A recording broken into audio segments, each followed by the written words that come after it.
Welcome, here I've got Huawei P Smart 2021 and I'm gonna show you how to take moving picture in the camera app at this device. So at first we have to tap on the camera button to open it, and for now we are in the standard photo mode.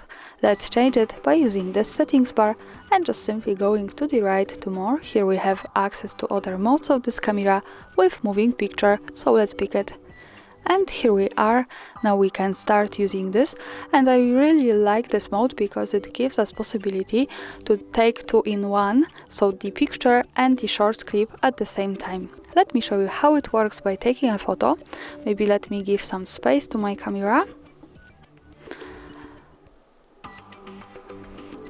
So let's go back to this view. And to see the picture, let's move to the left to this button. By tapping on it, we get quick access to the gallery. And this is the picture. To play the short clip, we have to tap on this button, the second from the right. And this is how to use this. Let's tap here again. And that's all. Thanks for watching, subscribe our channel and leave the thumbs up.